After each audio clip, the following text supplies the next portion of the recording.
Welcome back inside of the Dynasty Draft Room. This is the Draft Seminar. My name is Matt Hicks, and I am joined by the Gridiron Scholar, John Lobb. Today we are going to talk about Jalen Reagor, and I know, before you go any further, you probably already know the way that you feel about Jalen Reagor.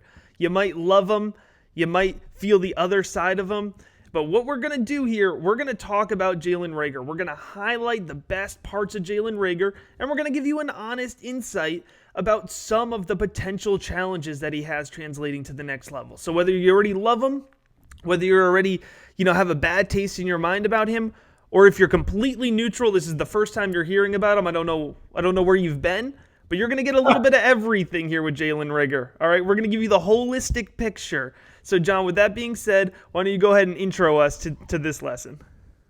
So I love watching the Big 12 football, and it's just such a good conference for throwing the football all over the yard, from the quarterbacks to the wide receivers. And Jalen Reagor is one of those guys who I've really enjoyed watching over the last 3 seasons. Now, Monte Reagor, his father, played 9 seasons in the NFL. In high school, Jalen was a track star, 4-star recruit, and the number 6 overall receiving prospect by ESPN. He enrolled at Texas Christian over Alabama, Oklahoma, Baylor, and Texas. So I've been reading about this young man for a very long time. In 2017, he was a true freshman All-American team by 24/7 Sports and Big 12 co-offensive freshman of the year. He was really good right out of the gate. In 2018, he was TCU's Dan Rogers most valuable player and second team all Big 12 after snagging 72 passes for 1,061 yards and 9 touchdowns. But Matt, as we've discussed, you have to put everything in context. In college football, there are so many changes sometimes in personnel. And in 2019, Jalen's teammates, specifically the quarterbacks, just weren't as good as they had been previously. So his numbers took a dip in production. But he still earned second team All Big 12 and Pro Football Focus third team All Big 12. I like the young man, a decorated player. He's going to have a role in the NFL, my friend. Yeah, I think you said it perfectly. It's an interesting perspective when you're thinking about Jalen Reagor because you expect high production because of the conference he plays in. And of course, you have to keep in mind the defenses that he's playing against every week aren't necessarily as strong as what he'll face in the NFL. But on the other side of it, it is at the wide receiver position in particular, it's hard to succeed if you are really the focal point of the offense and if you're not getting the ball in a position where you can consistently succeed. So, John, let's talk a little bit about what numbers he did put up and how those numbers compare to the benchmarks that you're looking for when you're projecting success at the next level at the wide receiver position. So the first thing I had to go back and learn was how many quarterbacks did he play with? In 3 seasons, he caught passes from 7 different signal callers.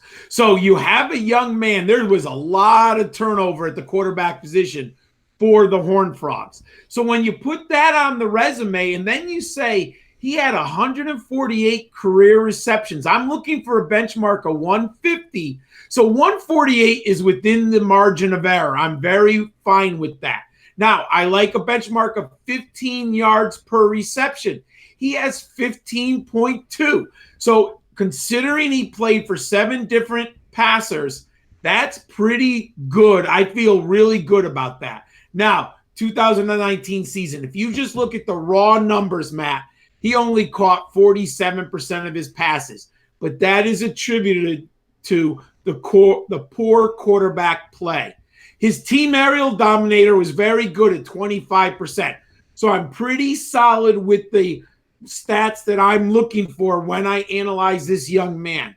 However, at the combine, I think expectations were so high that I was a little bit disappointed. He ran a 4.47 in the 40. So many people thought he was going to run in the 4.3 range. You were almost a little let down when he ran that time. 3 cone drills, 7.31, and 20-yard shuttle, 4.46. Both of those are a little bit higher than I was hoping for an athlete that was so good on the field. I have a second round grade, Matt. What do you say? Well, John, I say we jump into the tape and dig a little bit more into him so we can see where we ended up here with a final conclusion on Jalen Reagor. Before I do that, I want to mention that our 2020 Fantasy Football Rookie Guide with 91 full player profiles, 91 of the most relevant fantasy football players heading into the NFL this year, is now available for pre-sale at dynastydraftroom.com. And for the remainder of this week, you can get 10% off before it goes live for official sale. So with that being said, let's go ahead and jump into the tape for Jalen Reagor, the wide receiver out of TCU. And we're going to start it off here against the Buckeyes of Ohio State. This is 2018 film here, and you can see the way that he tracks the ball. He uses good handwork here to extend. He's got a small frame that works against him often, but you could see him tracking the ball well enough and having subtle enough handwork to create space at the last minute. Fantastic timing here.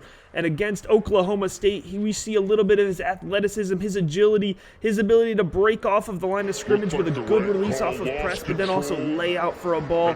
And regardless of whether or not he produces a wide receiver right away in the NFL, you can see he is going to be a special team speedster. He breaks 4 West Virginia return men here, and then he gets past the kicker, and then it is all over. Nobody has a chance of catching up to him. Nobody is within 20 yards of the end zone when he crosses over for the touchdown on the punt against West Virginia here.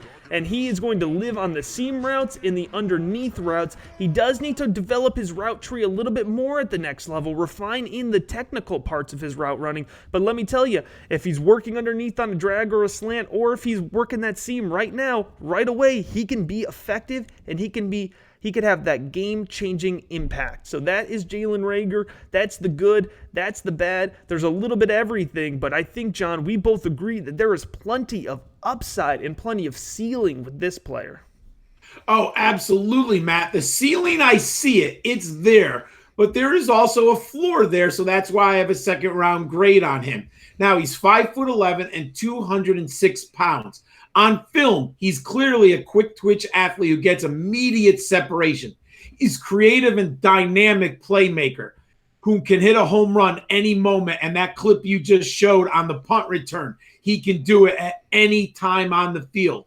He has stupendous elusiveness. He rapidly sinks hips and explodes out of breaks with false steps, head snap, and shifty moves. He obliterates opponents' ankles, and he gains chunks of yards on quick passes. He excels on the post, corner, crossing, and go routes. He challenges the defense vertically. Very good ball tracking skills. He high points the ball well with vacuum mitts. He's a big play specialist who shines in space. He's a courageous returner. He runs into traffic and does not avoid contact. Now, I think he's very Jarvis Landry-like, and I don't hear people talking about it, but that's what I see when I watch Jalen Reagor, and that's why I have a second round grade, Matt. I love it, John. Here at the Dynasty Draft Room, we have him graded out at 81.2. For us in fantasy football, that projects him out to be a mid-level starter. That is still a good grade for us. That is still a fantasy relevant grade that we gave out to him. So I think we can still be excited about him and his potential impact in the fantasy football world. You can check out all of John's 2020 fantasy football rookie profiles at footballdiehards.com, and you can follow him on Twitter at gridironschol91. I'm on Twitter at the FF_educator. You can check out all of my work, including the 2020 Fantasy Football Rookie Guide at dynastydraftroom.com. Pencils down. Class is over.